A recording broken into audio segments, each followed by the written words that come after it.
ஜெயச்சந்திரனின் அடடா audio offer 5 முதல் 70% வரை டிஸ்கவுண்ட். பழைய நகையை கொடுத்து 5 to 11 monthsல அதே அடைக்கு புது நகையை எடுத்துக்கோங்க. எக்ஸ்ட்ராவா ₹1 தர வேண்டாம். Magic old gold exchange.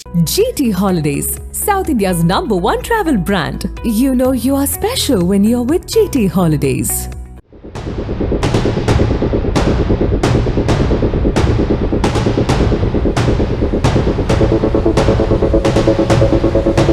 Kovai மாவட்டம் சூலூர் அருகே உள்ள காங்கயம்பாளையத்தில் வசித்து வந்தவர் சுரேஷ். மதுரையை பூர்வீகமாக கொண்ட இவர் சூலூர் காங்கயம்பாளையத்தில் தங்கி தனியார் நிறுவனத்தில் தொழிலாளியாக பணிபுரிந்து வருகிறார். கடந்த 29ஆம் தேதி மாலை சுரேஷ் தனது நண்பர்களுடன் அமர்ந்து மது அருந்திக் கொண்டிருந்துள்ளார்.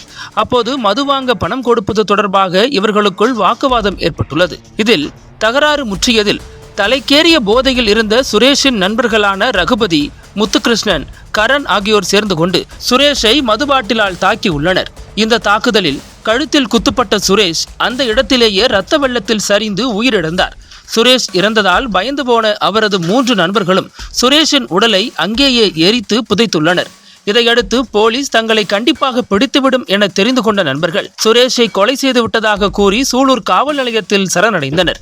இது தொடர்பாக கொலை வழக்கு பதிவு செய்த சூலூர் போலீசார் சம்பவ இடத்திற்கு சென்று எரிந்த நிலையில் இருந்த சுரேஷ் உடலை கைப்பற்றி விசாரணை மேற்கொண்டனர். மேலும் பிரேத பரிசோதனைக்கு சுரேஷின் உடல் கொண்டு செல்ல முடியாத நிலையில் இருந்ததால் தடயவியல் நிபுணர்கள் சம்பவ இடத்திற்கே வரவழைக்கப்பட்டு அங்கிருந்த தடயங்கள் அனைத்தும் சேகரிக்கப்பட்டன. இதுகுறித்து போலீசார் மேற்கொண்ட முதற்கட்ட விசாரணையில் சம்பவத்தன்று சுரேஷ் மற்றும் அவரது நண்பர்கள் 4 பேரும் ஊருக்கு ஒதுக்குப்புறமான இடத்தில் சென்று மது அருந்தியுள்ளனர். அப்போது சுரேஷ் மேலும் மது வாங்க வேண்டும் என கூறி நண்பர்களிடம் பணம் கேட்டு தகராறில் ஈடுபட்டுள்ளார். இதனால் வாக்குவாதம் ஏற்பட்ட நிலையில் 3 பேரும் சேர்ந்து காலி மது பாட்டிலை உடைத்து சுரேஷின் கழுத்து பகுதியில் தாக்கியுள்ளனர். இதில் சம்பவ இடத்திலேயே சுரேஷ் உயிரிழந்துள்ளார். இதையடுத்து 3 பேரும் சேர்ந்து விறகுகள் மூலம் சுரேஷின் உடலை எரித்து அந்த இடத்திலேயே புதைத்துள்ளனர் என்பது விசாரணையில் வெளிச்சமாகியுள்ளது. போலீசார் மேற்கொண்ட தீவிர விசாரணைக்கு பிறகு கொலையாளிகள் 3 பேரையும் நீதிமன்றத்தில் சிறையில் அடைத்துள்ளனர். குடிபோதையில் ஏற்பட்ட தகராறில் நண்பரை உடன் இருந்தவர்களே கொன்று புதைத்த சம்பவம் கோவையில் பதற்றமான சூழலை ஏற்படுத்தியுள்ளது.